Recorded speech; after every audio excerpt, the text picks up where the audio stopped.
একসময় নাম জড়ায় চুরি ডাকাতিতে। উত্তর চব্বিশ পরগনার সেই গুড়িয়া বিবি এবং তার স্বামীকে অপহরণের অভিযোগ। রবিবার উত্তর চব্বিশ পরগনার খড়দা থেকে অপহরণ। সোমবার দক্ষিণ চব্বিশ পরগনার জয়নগর থেকে দম্পতিকে উদ্ধার করে পুলিশ।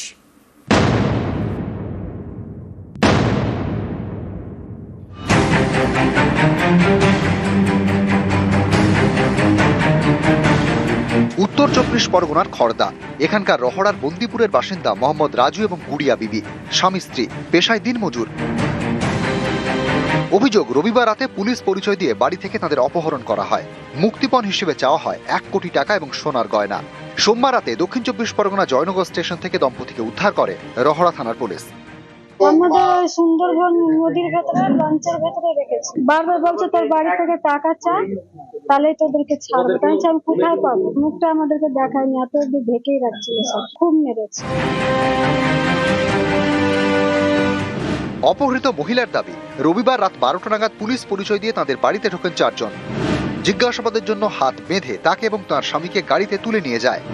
একটি শুনশান জায়গায় নৌকার ভেতরে মারধর করা হয়। ঘর দিয়ে হাত বেঁধে মুখের মধ্যে কাপড় ঢুকিয়ে নিয়ে গেছে গাড়ি করে, যাতে ওরা চিল্লাতে না পারে। নিয়ে গিয়ে ওখানটায় নৌকার মধ্যে রেখেছে, এমন জায়গায় রেখেছে কোনো মানুষের আওয়াজ পাবে না চিল্লালে। 2 কোটি টাকা চেয়েছিল আর সোনা চেয়েছিল। এটাই তো বুঝতে পারছি না কেন চাইলো। সোমবার সকালে অপহৃত দম্পতির এক মেয়ের কাছে অজানা নম্বর থেকে ফোন যায়। পরিবারের দাবি, ফোনে তাকে বলা হয় মা বাবাকে ফিরে পেতে হলে 1 কোটি টাকা ও সোনার গয়না নিয়ে কুলতলিতে আসতে হবে। এরপরই রহড়া থানার দ্বারস্থ হয় পরিবার। অপহরণকারীদের দাবি মতো পরিবারকে নিয়ে কুলতলির ঠিকানায় পৌঁছয় পুলিশ। পুলিশের দাবি, বারবার ঠিকানা বদল করে অপহরণকারীরা। শেষমেশ সোমবার রাত 9টা নাগাদ জয়নগর স্টেশনে পৌঁছতে বলা হয়। পুলিশ সেখানে পৌঁছে দেখতে পান স্টেশনে বসে রয়েছেন অপহৃত দম্পতি, সঙ্গে আর কেউ নেই। সেখান থেকে তাদের উদ্ধার করে ফেরানো হয় খড়দায়। অপহরণকারী তারা আমাদেরকে জানায় নরেন্দ্রপুর থানার অন্তর্গত কামালগাজীতে সকালবেলা আসতে ডিসি স্যার এবং সিপি স্যারের নেতৃত্বে আমাদের টিম পুরো এলাকা ঘিরে ফেলা হয়। আবার 1 ঘন্টা বাদে অপহরণকারীরা স্থান বদল করে এবং জানায় সেখানে নয়, সেখানে বারুইপুরে হবে। কিন্তু সেখানেও তারা আবার স্থান বদল করে। তারপরে ফোন আসে অভিযোগকারিনীর কাছে যে তোরা পুলিশ নিয়ে এসছিস, তারপর থেকে কোনো রকম সংযোগ বিচ্ছিন্ন হয়ে যায়।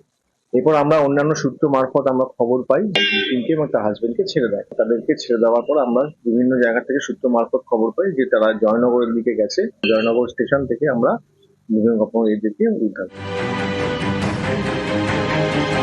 তদন্তে নেমে পুলিশ জানতে পেরেছে, একসময় দক্ষিণ চব্বিশ পরগনায় থাকতেন গুড়িয়া বিবি। বেশ কয়েক বছর আগে একাধিক চুরি এবং ডাকাতিতে নাম জড়ায়। খড়দায় বিয়ে হওয়ার পরে দিনমজুরের কাজ শুরু করেন। পুলিশ জানতে চাইছে অপহরণকারীরা গুড়িয়া বিবির পূর্ব পরিচিত কিনা। উত্তর চব্বিশ পরগনা থেকে সুবীর দে, নিউজ 18 বাংলা। ফুড ডেলিভারির আড়ালে মাদক পাচার। দার্জিলিংয়ের খড়িবাড়িতে বানচাল হলো ছক। কোটি টাকার মাদক সহ জালে 1। খড়িবাড়ির ডুমরিয়ায় পুলিশি অভিযানে ধৃত 1। ধৃত দক্ষিণ দিনাজপুরের গঙ্গারামপুরের বাসিন্দা। চক্রে আর কে কে জড়িত তা জানতে জেরা করা হচ্ছে ধৃতকে।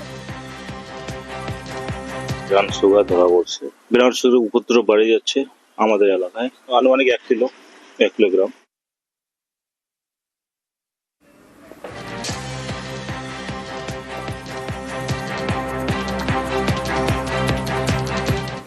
এলাকার আবর্জনা জমা হচ্ছে নদীর পাড়ে। ডাম্পিং গ্রাউন্ডের বদলে কেঠিয়ার পাড়ে আবর্জনা ফেলছে পশ্চিম মেদিনীপুরের ক্ষীরপাই পুরসভা। এর জেরে নোংরা জল মিশছে নদীতে। এলাকায় দুর্গন্ধে টেকা দায়।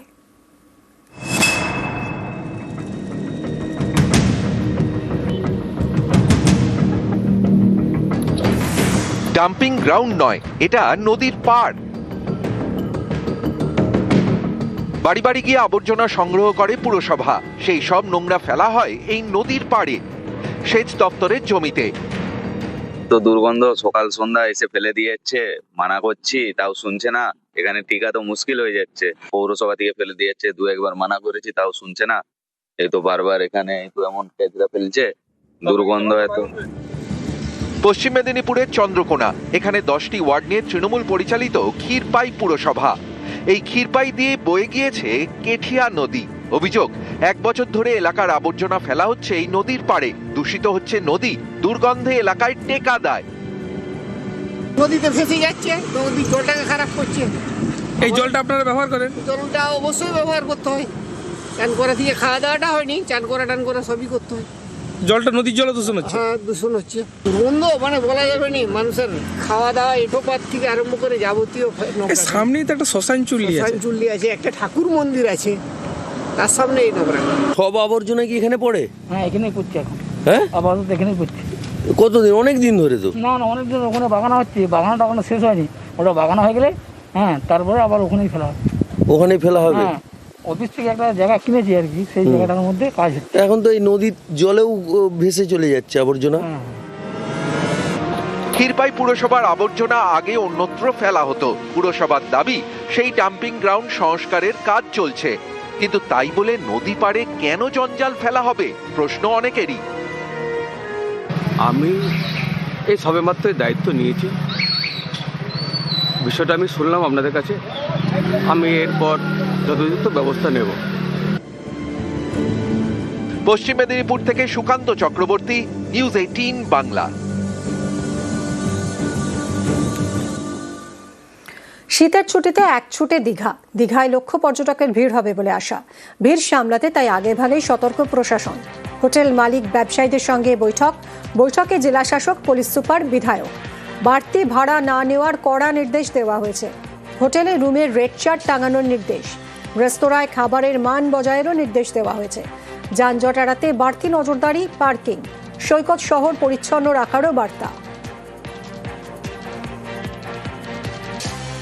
DSDA, administration, police, line departments, এখানকার পঞ্চায়েত সমিতি, জেলা পরিষদ, অন্য দপ্তরগুলো, ওদেরকে সঙ্গে নিয়ে এই প্ল্যানিংটা আমরা করছি। অনেকটা সাজেশনগুলো এলো, ওই সাজেশনগুলো পুলিশ আর অ্যাডমিনিস্ট্রেশন মিলিয়ে ক্যারি আউট করব। ট্রাফিক, পার্কিং, সি সাইডের সেফটি আর ওখানে নজরদারি এবং সিভিল ডিফেন্স আর ভলান্টিয়ার যারা ডিপ্লয়মেন্ট, এইগুলোর উপরে বেশি জোর দেওয়া হচ্ছে। Neat and clean and safe festive season, এটাই মোটো। ম্যাক্সিমাম কভারেজ সিসিটিভি, সেটা আমাদের প্রাইমারি লুক আউট থাকছে with proper signage that you are under surveillance. First, second, drone সার্ভেলেন্সটাকে আমরা ইন্ট্রোডিউস করতে চাইছি। থার্ড যেটা আছে, নাকা অ্যাট অল ভ্যান্টেজ পয়েন্টস এবং র্যান্ডম লেভেলে এটা হবে। All police personal will be wearing a body cam while intercepting a vehicle. Hoteliers যারা যারা ওনার্স আছে তাদের প্রত্যেককে আমরা বলেছি যে এই সময়তে they should be very careful about sharing the details of their inmates to the police station. পর্যটকরা সুন্দরভাবে অনুষ্ঠানে যোগ দিতে পারে জগন্নাথ টেম্পলের সিকিউরিটির জন্য এবং পর্যটকদের সেফটির জন্য এই প্রশাসনিক বৈঠক হয়েছিল। যা হোটেল সংগঠন আছে সমস্ত মালিক তারা মিটিং করে এটা তারা বলে দিয়েছে কোনো বাড়তি ভাড়া নেওয়া চলবে না। যদি কেউ কোনো কারণে বাড়তি ভাড়া নিয়ে থাকে তাহলে আইনত তার জরিমানা হবে এবং আইনত তার ব্যবস্থা গ্রহণ করা হবে।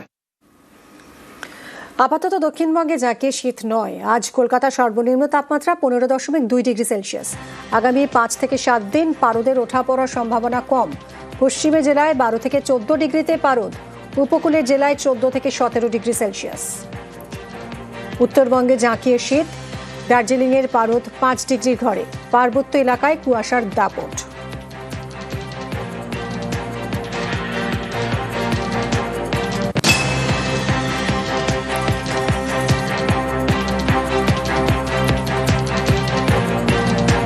দক্ষিণবঙ্গে আপাতত শীত না পড়লেও উত্তরবঙ্গে কিন্তু জাঁকিয়ে শীত। দার্জিলিংয়ের পারদ 5 ডিগ্রি ঘরে, পার্বত্য এলাকায় কুয়াশার দাপট। ঠান্ডায় কাঁপছে বাঁকুড়া। আজ জেলার সর্বনিম্ন তাপমাত্রা 12.8 ডিগ্রি সেলসিয়াস। পুরুলিয়ায় শীতের কাঁপুনি। আজ সর্বনিম্ন তাপমাত্রা 13.4 ডিগ্রি সেলসিয়াস। পুরুলিয়ার পর্যটন কেন্দ্রে ভিড়।